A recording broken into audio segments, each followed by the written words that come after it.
People don't leave bad organizations, people leave bad leadership. What I try to do on my timeline is to leave pastors out of my discussions. And that is absolutely what I'm going to do right now. This is not about the pastors, the people who God has called, the general overseers, the daddy GOs, the senior pastors. It is about the people the pastors have put in place, of the people that serve in church, of the people that come to serve in church. It has become a trend in some churches right now that the people that they put to serve have become a demigod to the people that they have been put over to take care of. And I'm talking about leaders of ministries. Have you wondered, have you seen where leaders of ministries have authorities even more than the pastors of the church? Pastors should be careful who they put in charge of each ministry in their congregation. Some people were not called to lead. Now, this is why I say this. You see, people leave. Have you seen where people leave a particular church, maybe say Redeem or maybe Family Worship and so, and they go to another branch? Have you seen where people leave church and go to another church? I'm talking about those that transfer, those that relocate and everything. In the same area, people leave a church, go to another church. And you wonder what was wrong with the church you just left. Sometimes it's the same branch. It's the same church, like Redeem or Living Faith and the rest. But they leave a particular branch to another branch because somebody is making serving God difficult for them in that branch they have left. You have been made a leader to oversee a ministry. You now start making rules that even the senior pastor or the daddy GO or the set leader of the house has not given you. Jesus has died, resurrected, and he has made serving God, made serving him easy. Now, this is what I'm talking about. You that you have been made to lead, to be set leader of others, you should be very careful. Because Jesus says, you did not choose me, I chose you. You didn't bring them to church. It's Jesus that brought them to church. The fact that you're a leader over them does not make you a lord or a demigod over them.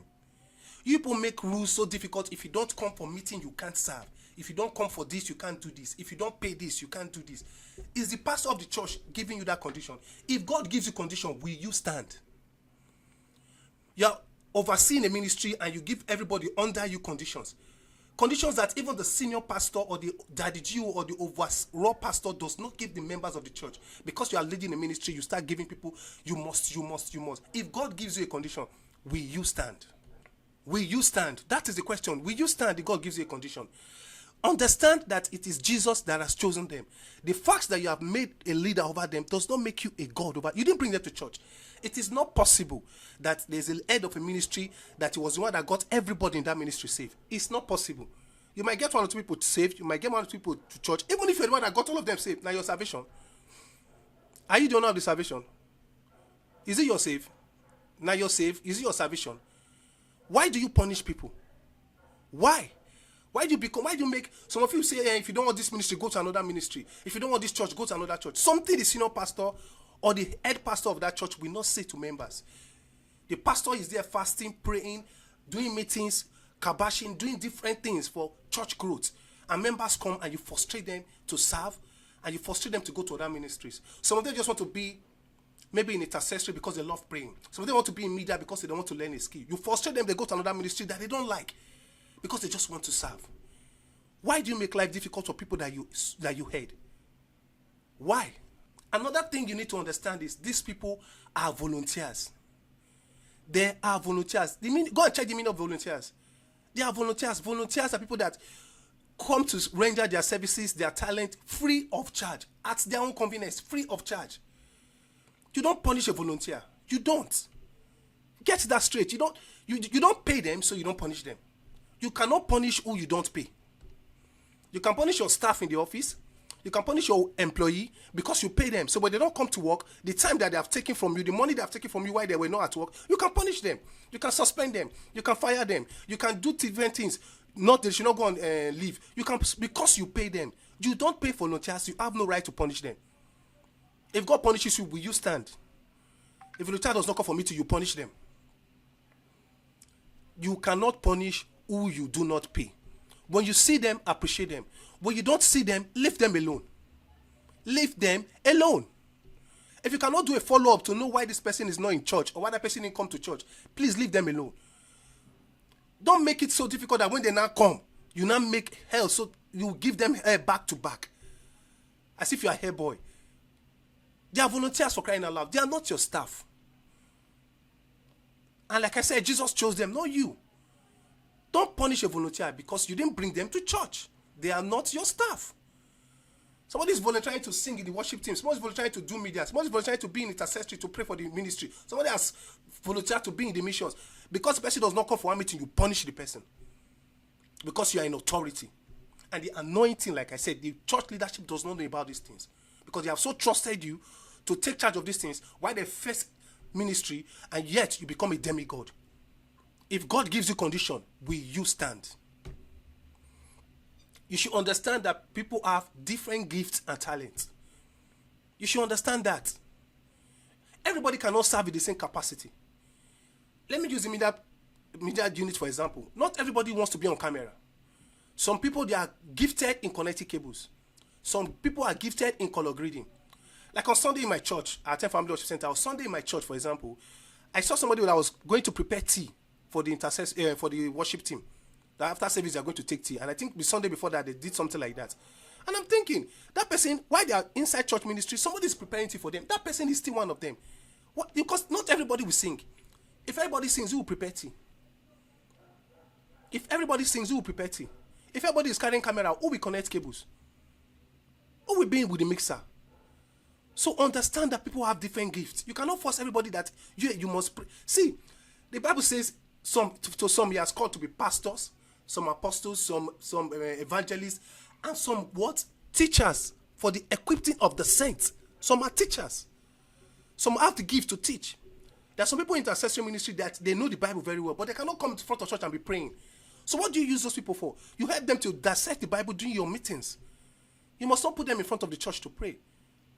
There are some people that are just behind the scenes. So, do you know how many women cooked for Jesus that their names were not mentioned? The Last Supper, was it Jesus that cooked the food? Do you know how many people were cooking for Jesus?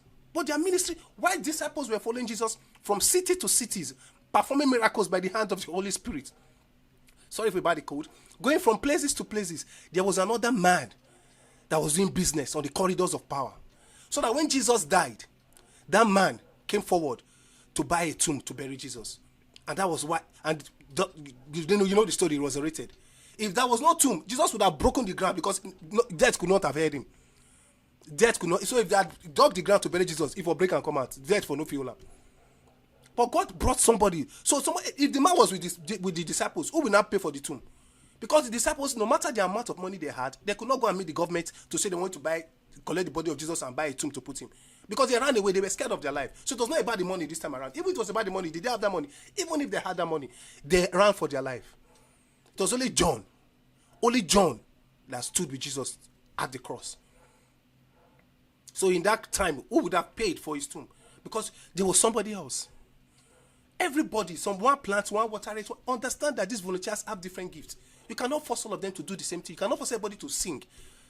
You cannot force everybody to jump. You cannot force. There are some people that are in your ministry to make sure your ministry works. They are behind the scene. We are talking about picnic. They are good in organizing. Like in my church, in missions, for example, now there's a lady there that when it comes to missions week, just leave food for them. She's good in cooking. So because if she does not go to the field, she doesn't make her less a missionary. And that's the mistake some of us make. One of the prophets of the Bible say, God, I'm the only one remaining. God say, who tell you? There are plenty. They are all doing different things. So the fact that somebody does not serve in the way you cut service does not make the person is not serving in church. Because what you are doing is you are looking for eye service. You want people to serve in your own way. You put conditions that people, you know, like in my church one time, the theme of the year was fully pleasing God. Instead of people to try to be fully pleasing God, they try to fully please you, the leader of the ministry. And the aim is defeated. They must come to church by 4. They must come to church. Who gave you those conditions? Did God give you those conditions? They must come to church by this. I know there must be rules and all that, but don't be too strict on people. They are not your kids. You didn't give you not be your salvation. Leave that to God. It is God that knows, is a rewarder of those who diligently seek him. You cannot know who diligently seek God. Not by coming because what you are looking for is eye service. People come so that you see them in church, so that you put them in key positions during posting, so that you put them at the car park, or you put them here, or you put them on camera one, or so that you make them pray, because you know if you see them in church, you're looking for eye service. But there are people that diligently seek God. Those are the ones God is looking for. Those who diligently seek him. And is the rewarder of those that diligently seek. Are you the rewarder of those that seek him? You want people to fully please you because you are the leader of the ministry. If God gives you those conditions, will you stand? Leaders of ministries, please, don't make the work of the pastors difficult for them. Don't make the work difficult for them. You are the reason why some people leave churches. You are the reason why some people leave some ministries. They go somewhere that they don't have passion to serve. And you must understand also, the solution to this is that God will demand accountability from you. So now they do what you like. Oh, they do gra. You are the head of 30, 20 people. So you are doing, God will ask you for it. Jesus said, it is the Father's will that all he has given unto me, I should lose none. That means God is going to, that is God's will. God is going to say, where are those I gave to you? Where are they? So if God is going to ask Jesus, who are you? All those I gave to you, where are they? So God is going to ask you. And also, another solution I will suggest is that the church to also take time to ask the leaders. When you came as a leader of youth ministry, we had 32,000 youth. How come we have 15,000 today? When you came at the head of intercessory, we have 52 people. How come we have 32 today? Ask questions. Because these leaders are being something else. Like I said, the church leadership is not aware of this. The church leadership should take time to ask questions. The way God is demanding accountability from Jesus, that it is the Father's will that he should lose none. It is also should be the will also of the leadership of the church. The pastors, those in leadership, the pastors, to ask those that head ministries, what is happening? Periodically, they should ask, maybe every 6 months, every end of year. Okay, Ministry of Helps, ushers, you were 15,000, you were 1,500 last year. How come they are not 700? Aside maybe the church branched out, some people had to leave. How come people are leaving your ministry? You should ask questions. Because these leaders frustrate people to leave. So we tell you, if you want to go, go. If you don't want to serve, other people will serve. If you want to go to another church, go to another church. If something that the pastor of the church cannot say. Something that the pastor of the church cannot say. You, because you are leading 12 people, 10 people, 3 people, you become a demigod. I also suggest that this thing should be tenure-based. Because some people are feeling like, there are some people that, some churches that, if the church is 50 years old, the youth leader or some people in that head some ministries are 49 years old in the position.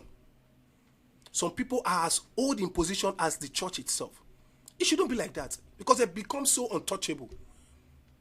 Have you noticed even in our government system of the world, when government know that their tenure is about to end, they start doing good things. If they know that they will be removed, that there's a time that they will leave, they will checkmate themselves.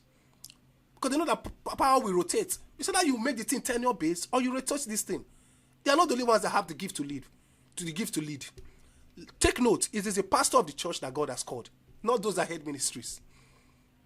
It is the pastor. It was Moses that God called. Then Moses started putting people in leadership to head some groups and the rest. But it was Moses God called.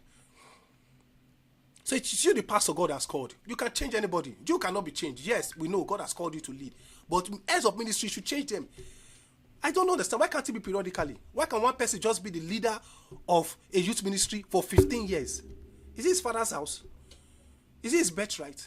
I don't know that. In short, it's a sign that he has failed. Because if he has done this job well, other people should have stood up to be leaders as well. So until the church branches out or until his job requires him to be transferred out of that city, nobody can take that position. He's in that position, he gets married in the position, he has children in the position, he stays in the position till... Why?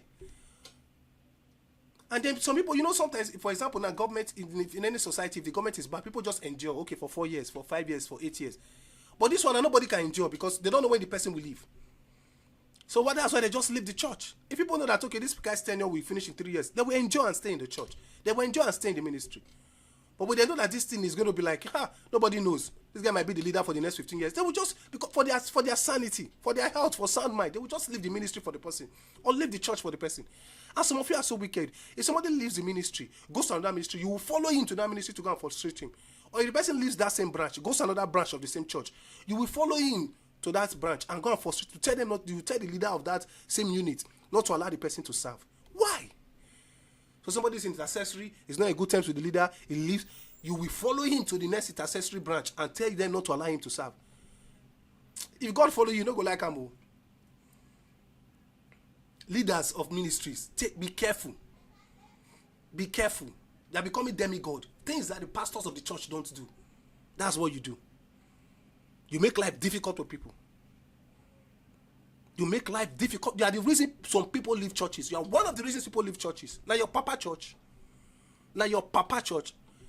I'm not talking about that kind of Jesus, my father's house. Is it your papa will born you for health, for this world, now in church? And I think the leadership should also do background check of people that they make leaders in church. Some of them cannot lead in where they are coming from. They have never led before. They don't have good leadership skills. But because you see them coming to lift holy hands in church, you make them leaders, and then you just see their. And like I said, the leaders, the church leadership, the pastors don't know this. People are suffering in some ministries, the pastors don't know. Excuse me, I have code is disturbing me. People are suffering in some ministries, some pastors have no idea. So please, pastors, take note. Ask them, we gave you 15,000 people, how come they have reduced? And rotate this thing, so that they will know that they can be removed. Not until they commit atrocity before they can remove. Know that in social time, it's only the pastor of the church who God has called that we cannot say, okay, remove the person. Any other person, rotate it. Let them know that they cannot be there forever as leaders. Because they are becoming demigod. Please, leaders of ministries, respect the volunteers. Respect them. There's a ministry in my church that has a member that is serving there. A son, senior advocate of Nigeria, is a member of that ministry. That is the ushers and the rest. You see him on Sunday at the car park. You see him on Sunday by the entrance of the church standing. A son. Senior advocate of Nigeria. Not Jan or junior advocate. I don't know whether they even have junior advocate. But a senior advocate of Nigeria, jokes aside, standing with suit to direct you. So if that ministry now has somebody that has OND, I don't say there's anything wrong with OND or something, school sat as a leader, because for spiritual background, it will now be making life difficult for that son. You respect the volunteers. You don't pay them. You respect them. You respect them. Some of them, you don't know their backgrounds. They just come to church and they just cool down to serve. Some of them are directors in their places of work. I'm not kidding you. Some of them are deputy. Some of them are level 14, level 16 of level. You see, the level is just going. Some of them are captains in the army. Some of them they are captains of their industries. CEOs. And they come and they say they want to serve God, and you frustrate them. You shout to them, get out from here. You met you yesterday. You didn't come for meeting. I said, leave this place. What? Somebody that you not give salvation? Somebody that sometimes they are older than you?